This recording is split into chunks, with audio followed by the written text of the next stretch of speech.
대한독립 만세를 외쳤던 날이 1919년 3월 1일이죠. 3.1절이라고 합니다. 우리나라의 독립을 위해서 애썼던 분들, 수많은 분들이 돌아가셨죠. 그래서 사명을 감당하다가 돌아가신 분들 많고, 당시에 이제 크리스찬의 인구가 상당히 적었음에도 불구하고 많은, 거의 반 이상의 그 지도자들이 크리스찬이었고, 또 수많은 그 순교자의 길에 섰던 분들이 있었습니다. 그것을 통해서 우리나라가 이러한 놀라운 역사를 이루어갔다라는 거죠. 그것을 우리가 기억할 필요가 있고요.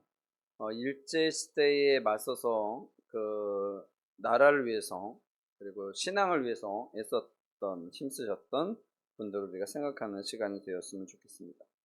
또 이제 어떠한 삶이든지 이제 분노라는 게 적용되어질 때가 있어요. 그렇죠? 분노는 뭐예요? 그냥 단순하게 뭐 와 화내는 게 아니라 화내는 게 아니라 무엇인가 잘못된 것을 바꾸려는 그러한 것들이 나타내는 최고점에 있는 것이 분노죠. 그래서 그냥 그것을 보통 이제 의로운 분노라고도 표현을 하는 것들이 있는데, 3.1 운동에 이들이 나서서 외쳤던 그것은 의로운 분노이죠. 의로운 분노. 근데 그냥 내가 화나가지고 막 이렇게 열내는 것은 그냥 분노. 그냥 분노.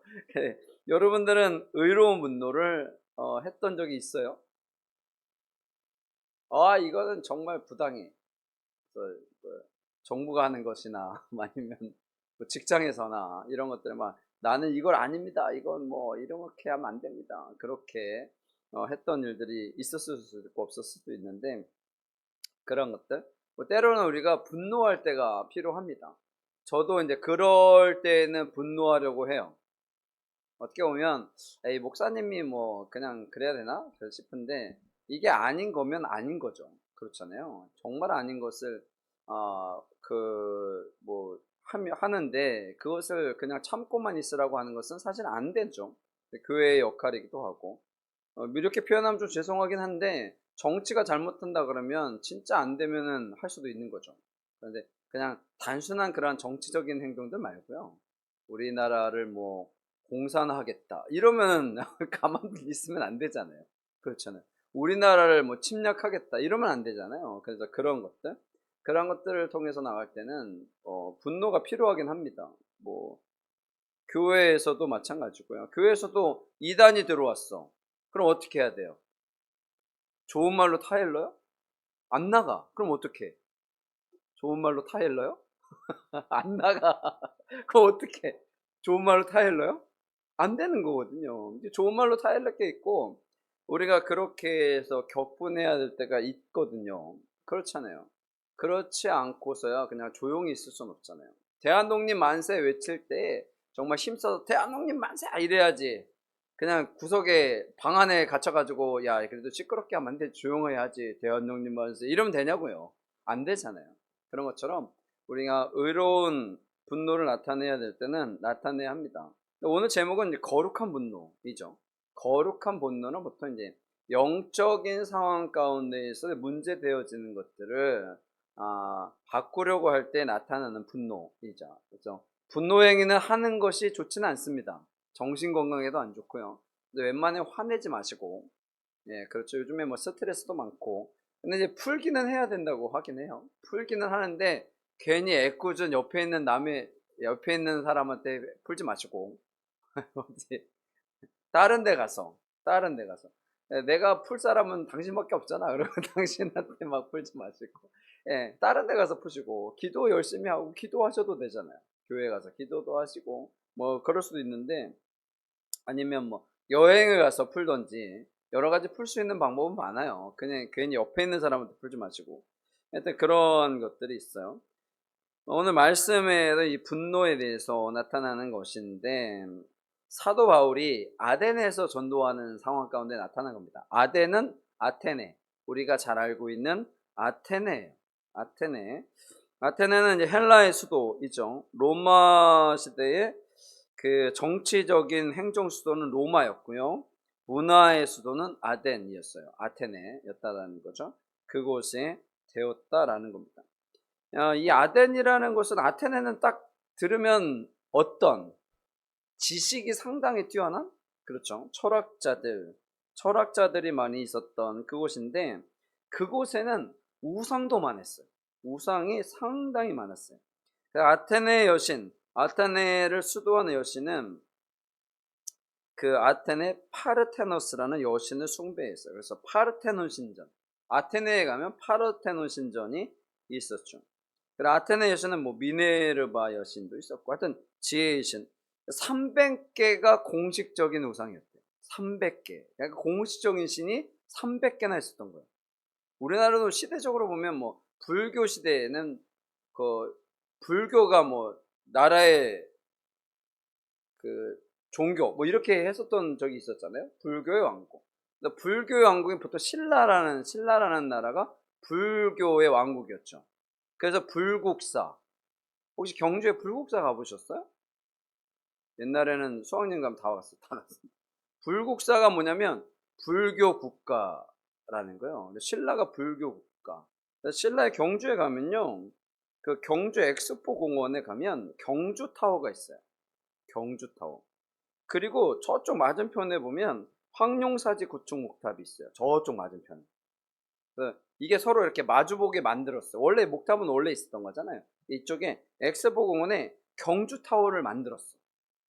그래가지고 이게 황룡사 그게 신랑. 그리고 경주 타워에 있는 이 타워가 신부예요. 그래서 이 신부인 경주 타워는 경주를 의미하는 거고, 저쪽에 있는 목탑은 그 불교를 의미하는 거야.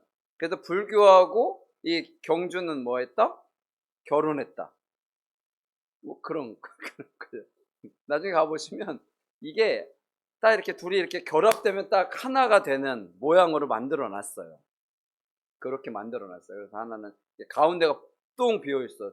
그 석탑이 있잖아요. 일단 목탑이죠. 목탑이 있잖아요. 이쪽에는 얘가 딱 들어가면 딱 겹치게 만들어 놨어. 딱 거기만 딱 비어 나오고. 그래서 만들었거든요. 그러면 불교의 나라. 그러니까 불교의 나라라도 종교는 딱 하나이잖아요. 부처님상만 딱 하나, 뭐 그건데, 여기에는 뭐 말도 못해. 300개의 공식적인 신상. 파르테논 신전은 3만 개의 신상이 있었다고요. 그러니까 뭐 우상을 섬기는데, 근데 뭐 그 당시에 그 나라는 뭐 자기네 나라니까 뭐 그럴 수 있잖아요. 근데 그곳에 무엇을? 복음을 전하는 거야. 복음을 전하는 게 쉬울까요? 어려울까요? 뭐 거의 불가능이죠. 거의 불가능이죠. 그래서 사도 바울이 그곳에 가가지고 이제 복음을 전하는 거예요. 근데 복음을 전하는데 당시의 사람들이 머리들이 엄청나게 좋은 사람들이 많잖아요. 아테네. 아테네 뭐 헬라 철학이니까 유명한 분들이 많잖아요. 소크라테스, 플라톤, 아리스토텔레스, 그분들의 고향이라고 하는데, 그러니까 철학의 도시야. 철학의 도시. 거길 간 거예요. 17절에 16절에 바울이 아덴에서 그들을 기다리다가 그 성에 우상이 가득한 것을 보고 어떻게 마음에 격분했다는 거예요. 우상이 너무 많으니까 와, 이건 뭐 도대체 가만히 있어서는 안 되겠다. 17절에 회당에서는 유대인과 경건한 사람들과 또 장터에서는 날마다 만나는 사람들과 변론했다는 거예요. 거기에 회당이 있었다는 것은 유대인들이 많았다는 거잖아요. 그래서 그 사람들과 뭐 말씀도 나누고 막 그런 일을 했어요. 18절 말씀 한번 읽어볼게요. 시작.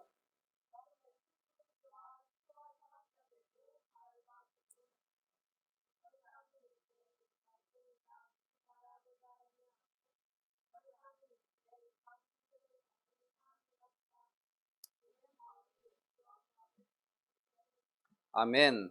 어떤 에피크로스와 스토아 철학자들, 에피크로스와 스토아 학파 많이 들어봤죠? 공부 저게 나오는데 책 교과서에도 나왔었는데 예전에. 요즘에도 나오나? 나오겠죠, 이 정도면? 안 나오나? 못 들어봤어요? 아, 그래요? 우리 때만 배웠나? 우리 때만 배웠나? 하여튼 뭐 이 에피크로스 학파하고 스토아 학파가 있어요, 당시에. 그래서 어, 장터에 나는데 그곳은 이제 아고라라고 얘기하는데 그곳의 광장 이름입니다. 에피크로스 학파는요, 쾌락지상주의자들이에요. 쾌락지상주의. 그래서 현재 잘 먹고 잘 살자예요. 요즘 시대에 그런다 그러잖아요. 우리 시대에 그냥 잘 먹고 잘 살자 그래서 아이도 안 낳고 저금도 안 하고 그냥 뭐 버는 대로 쓴다 뭐 그런 요즘 시대에 그런 것들이 있긴 한데, 여기는 그거예요. 지금 현재 잘 먹고 잘 살자예요. 잘 먹고 잘 살자. 쉽게 얘기하면 노세 노세 젊어서 노세 그렇죠. 늙어지면 못 노 아니에요. 그래서 우리나라의 50대들이 정말 어려운 시대를 산대요. 50대. 왜냐하면 어렸을 때 또 저희가 50대면 1970년대 그 앞에, 그러니까 나라가 힘들 때 어려울 때 살았어. 그래서 부모님 말씀도 잘 듣고 얼마나 순종적으로 잘 살았는지 몰라요. 저희 시대가. 그러니까 열심히 이제 돈을 벌어가지고 해가지고 다 누구 자녀들 뒷바라지 한다 그러잖아요. 근데 중요한 건 자녀들만 뒷바라지 하는 게 아니라 부모님도 뒷바라지 해야 돼. 이 지금 완전히 우리나라 역사상 이렇게 힘든 세대가 없었대요. 자녀들도 돌봐야 되고 비싸고. 근데 뭐 상관없죠. 근데 요즘 시대는 이게 바뀌었죠. 지금 잘 먹고 잘 살자. 예. 그냥 쾌락에 있는 거죠. 그래서 철저하게 현실적이고 육체적인 쾌락, 물질적인 쾌락주의적인 사람들이에요. 근데 이것만 있으면 당연히 안 되겠죠. 반대 학파가 있어. 항상 어디든 반대가 있어. 이 반대 학파는 범신론자들의 숙명론자들이에요. 그래서 금욕주의를 강조해요. 그러니까 하나는 완전히 쾌락주의, 하나는 완전히 금욕주의. 항상 이게 중간에서 좀 잘 하면 되는데 중간에 사실 사람들이 잘 안 돼. 잘 안 돼. 그게 참 웃긴 거죠. 정치도 보통 딱 하면 둘로 나뉘잖아요. 진보든지 보수든지. 이 둘로 나뉘어서 맨날 저거 하는 거야. 맨날 그러니까 이게 참 어렵죠. 쉽지가 않아요. 그래서 이러한 사상들이 완전 딱 틀을 딱 잡고 있는 거, 둘이 딱 잡고 있는데 거기에 누가 등장하느냐면 바울이 등장을 딱 한 거야. 바울이 등장을 해서 이상한 얘기를 하는 거죠. 이 사람들 입장에서. 예수라는 사람이 있는데 원래는 사람으로 오긴 했지만 신이 온 거야. 신이 이 땅에 와가지고 사람들을 대신해서 죽었다는 거예요. 근데 죽은 것으로 끝난 게 아니라 뭐 했다? 부활을 했다는 거야. 그러니까 이 사람들이 인정할 수 없어요. 인정할 수 없어요. 그래서 변론이 일어나는 거야. 근데 바울이 얼마나 머리가 좋아요. 져요, 안 져요? 사도 바울 머리가 엄청 비상하게 좋거든요. 안 져요. 근데 반대편 사람들을 져요, 안 져요? 여러분, 머리 좋은 사람들을 이렇게 붙여놓으면 이게 끝나지 않아요. 그렇죠. 토론 뭐 이런 거 하잖아요. 그러면 안 끝나요? 안 끝나요. 어떻게 썼는지 다른 거 갖고 들어와가지고 안 되면, 나중에 안 되면 그냥 우겨. 그냥 우겨. 아니 이게 아니라니까요. 그러면 그냥 우겨요. 그거 못 믿겠다, 그 증거 어디냐부터 시작해서 계속해서 우기는 거예요. 계속해서 우기는 거죠. 그래서 너무 힘든 거야. 근데 그런 것들을 전하는 거, 부활을 전하니까 이 사람들이 야, 뭐 말도 안 된다 그러는 거야. 그래서 바울이 22절 말씀 한번 볼까요? 넘겨보세요. 22절 시작.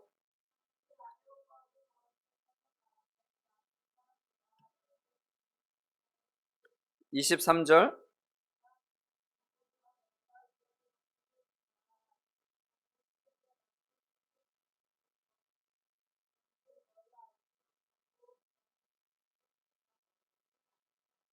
아멘.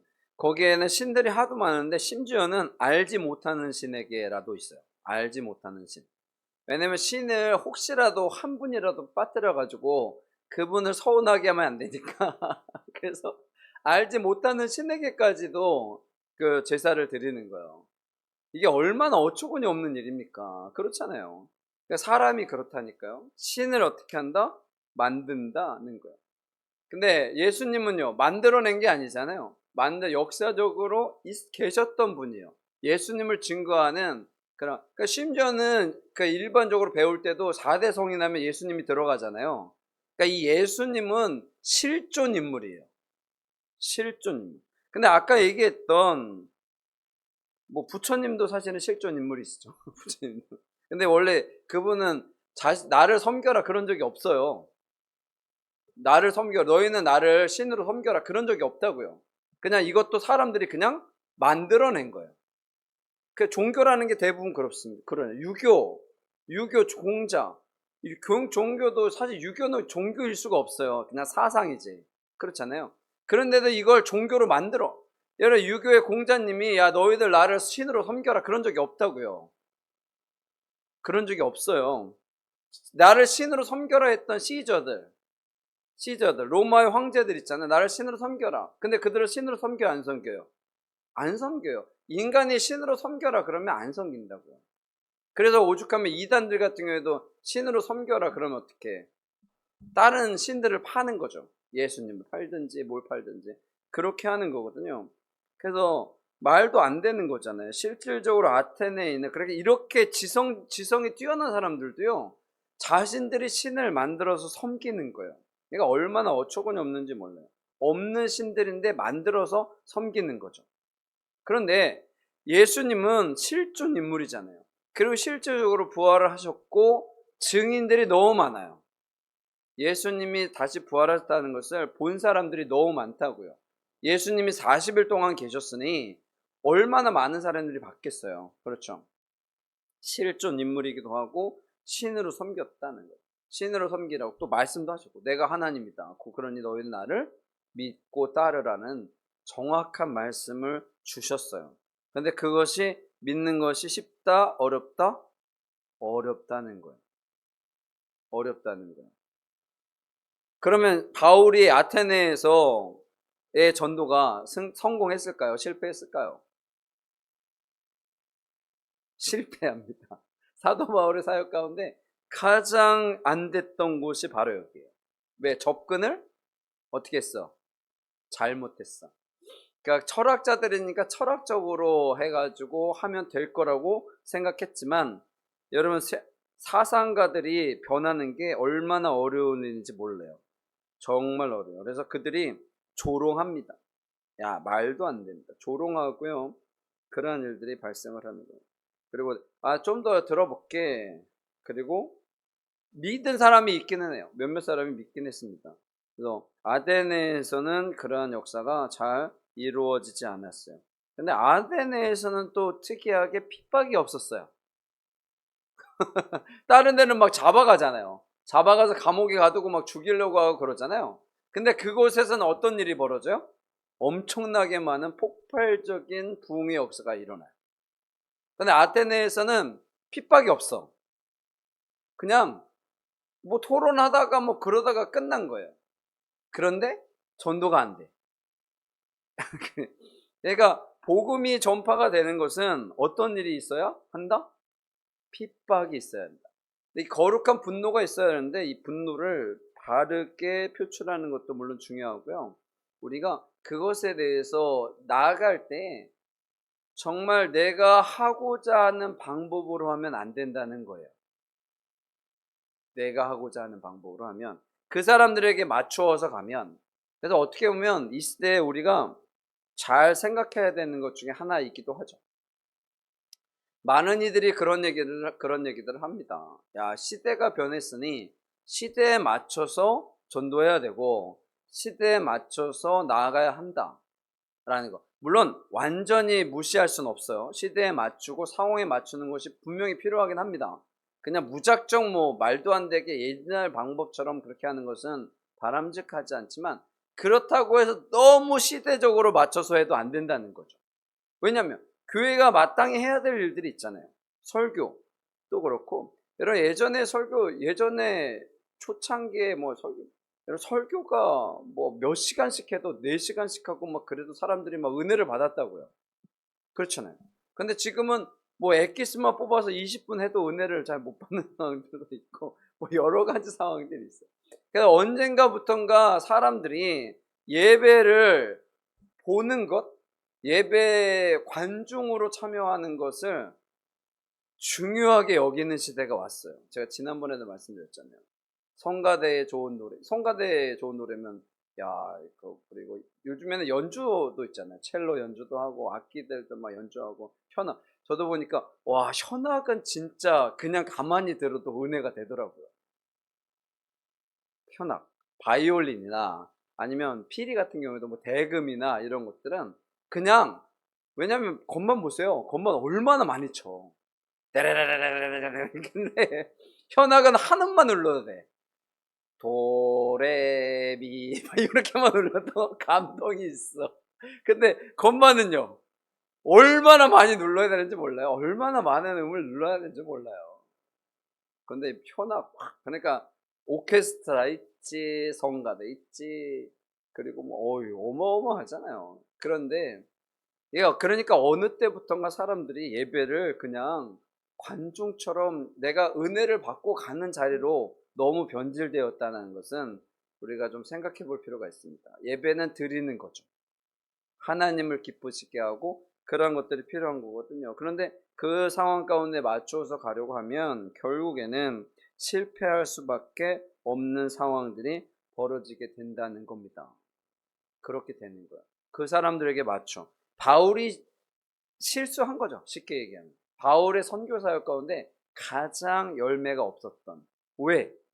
거룩한 분노는 했지만 이게 그들과에 맞춰서 가려면 아까도 얘기했잖아요. 핍박당하고 고통당하고 그런 데서는 폭발적인 부흥의 역사가 일어납니다. 그런데 그들과 맞추어서 그들의 눈높이에 맞춰서 접근하는 데서는 그것이 안 된다, 안 됐다는 거예요. 그래서 우리가 살아갈 때 하나님께서 나를 통해서 하시고자 하시는 일들이 분명히 있고요. 그 일들을 감당할 때는 핍박이 있을 수 있다는 거예요. 핍박이 있을수록 내가 잘하고 있다는 거죠. 그러니까 내 인생에 내가 신앙생활을 하는데 어려움이 있으면 있을수록 내가 잘하고 있다는 반증이기도 합니다. 근데 이 시대는 그걸 견뎌내가는 것이 약해졌죠. 예전 사람들보다 훨씬 약해졌죠. 그러니까 이게 점점 더 어려워지는 것에 빠지게 되는 거예요. 여러분 그렇게 생각하시면 안 됩니다. 더 좋은 거예요. 나의 인생에 있어서 그런 일들이 생긴다는 것은 그렇다고 맨날 힘든 것만 있으면 안 되겠죠. 맨날 내 인생은 뭐 계속 꼬이고 계속 어렵고 이러면 당연히 안 되겠죠. 근데 여러분 잘 보세요. 안 좋은 일도 분명히 있지만 좋은 일도 분명히 있습니다. 여러분 우리가 기도하다가 보면 기도 응답들 있잖아요. 우리가 전반적으로 우리 교회 요즘에 보면 와 이거 뭐 정말 힘들잖아요. 대부분. 그런데 좋은 기도의 제목들이 응답되는 것들도 있고요. 그리고 와 이렇게 아니지? 라고 생각하는데 그것이 은혜가 되었다라는 결과물들도 있어요. 병에 걸렸는데 막상 생각해보면 이거 은혜잖아 라고 생각하는 일들이 있다고요. 그런 거죠. 그래서 여러분들이 기억했으면 좋겠어요. 그것을 통해서 나갈 때 항상 좋은 일도 있고 안 좋은 일도 있다니까요. 우리 인생에 있어서는 누구에게나 다 그렇습니다. 그런데 그것을 기억해내고 내가 힘들고 어려울 때 나를 위해서 기도해주고 옆에서 인정해주고 인도해주는 사람이 있다는 게 얼마나 큰 은혜인지 모르거든요. 항상 말씀드리지만 그것을 기억하시고요. 이 시대에 맞닥뜨릴 때 여러분 너무 단순하게 이렇게 잘 맞춰가야지 잘 맞춰가야지 잘 맞춰가야지만 생각하면 잘 맞춰지지 않습니다. 잘 맞춰지지 않아요. 그래서 점점 약화가 되는 거거든요. 그렇기 때문에 우리가 그것을 좀 기억했으면 좋겠습니다. 하나님은 우리에게 받으시는 걸 좋아하신다고요. 그렇죠. 근데 받으신다고 해서 뭐 엄청나게 많은 것을 드리는 것이 아니라 나의 마음, 내가 하나님을 향한 그러한 마음을 잘 드려서 하나님께서 기뻐하시는 삶이 되시기를 간절히 축원합니다. 아멘.